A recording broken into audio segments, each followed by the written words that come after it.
The world is filled with strange stories and encounters that defy logic, pushing us to question what lies just beyond our understanding. Tonight, I want to share a story that stuck with me, a story that was sent by a viewer whose experiences were so unsettling that they can't seem to escape the memories. This is the haunting tale of Sam the Clown. It was an ordinary night for Jonathan, a 22-year-old college student who'd just moved into his new apartment.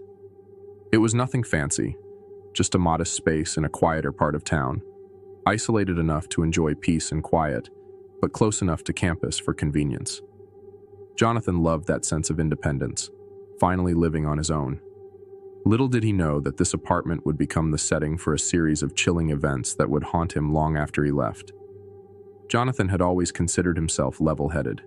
His friends would joke about ghosts or unexplained events, but he'd brush it off, often telling them that most things had a reasonable explanation if you looked close enough. But there was no explanation for what he was about to encounter. One evening, after a long day of classes and work, Jonathan settled down to watch a movie. He turned off all the lights, letting the glow from his laptop screen illuminate the room.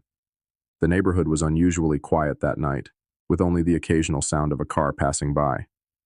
Around 11 p.m., he heard a faint noise outside his window, a slow, rhythmic tapping.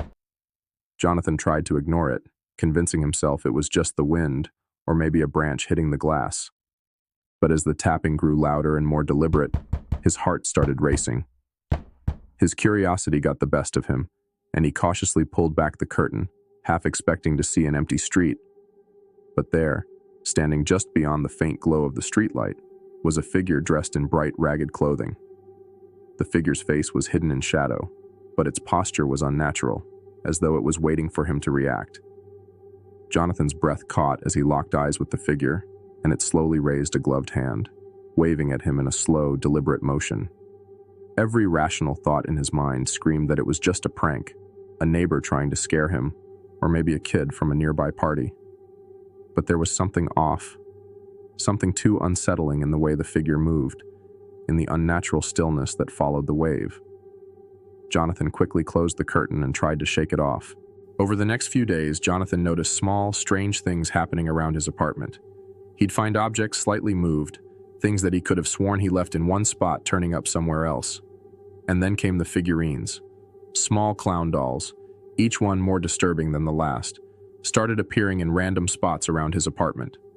One on the windowsill, another balanced precariously on the edge of his bathroom sink, and the most disturbing one left on his pillow. Each figurine seemed to have been meticulously placed, each one staring up at him with a painted smile that felt disturbingly personal. When he told his friends, they laughed it off, teasing him about his secret admirer or a friendly neighborhood prankster. But Jonathan couldn't shake the feeling that this was no ordinary prank. The dolls weren't just left around, they were placed where he'd noticed them, as if waiting to be found. One evening, after returning home from a late shift, Jonathan found a note slipped under his door. Scrawled in messy, childlike handwriting, it read, "Do you want to play with Sam?" He felt a chill run down his spine as he read the message, the name Sam, echoing in his mind like a twisted invitation.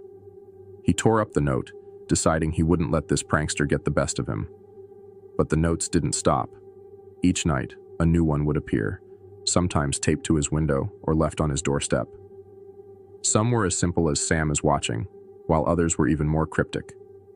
One read, "Sam is closer than you think," with the words scrawled in red ink that looked almost like blood. That night, as Jonathan tried to sleep, he thought he heard a faint shuffling sound coming from his closet, a noise too deliberate to ignore. He sat up, gripping his phone tightly, debating whether he should check the closet or call someone. His mind raced through the possibilities. Could someone actually be inside his apartment? He decided to ignore it, reassuring himself that it was just his imagination. The next morning, Jonathan found yet another note, this one left on his kitchen counter. It was written in the same messy handwriting, but this time it read, "Sam had fun last night." His heart pounded as he looked around, realizing that whoever was doing this had been in his apartment while he was sleeping. He started locking every door, double-checking every window, but each night, new figurines and notes appeared. The figurines were different now, more twisted in appearance. Their expressions weren't smiles anymore.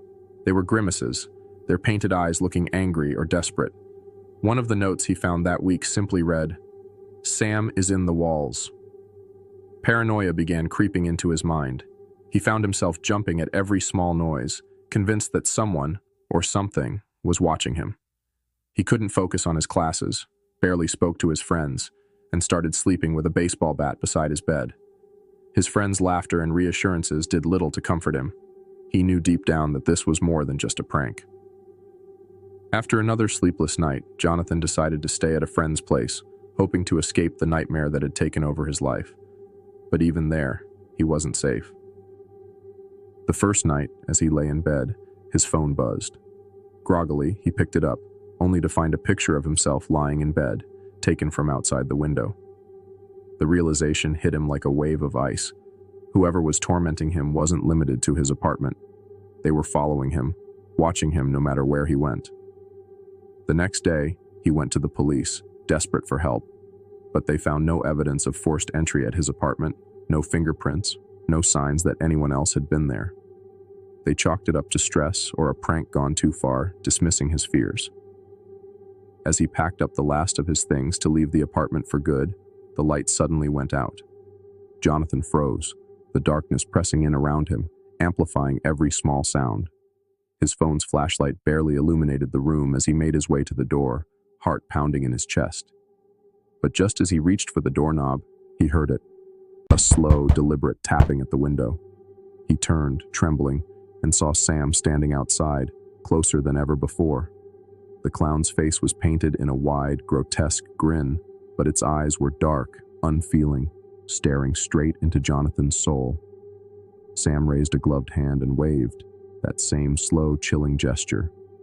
Jonathan bolted out the door, abandoning the last of his belongings. He never returned to that apartment, leaving behind the life he'd built there, haunted by the memory of Sam. But as he settled into his new place, he received one final message, a photo of his new front door with a note attached. "Sam will see you soon." To this day, Jonathan has no idea who or what Sam the Clown truly was. Some say it was a ghost, others a real person with a twisted sense of humor. But whatever Sam was, it's clear that he wasn't just a figment of Jonathan's imagination. So if you ever hear a knock at your window late at night, think twice before you look. It might just be Sam.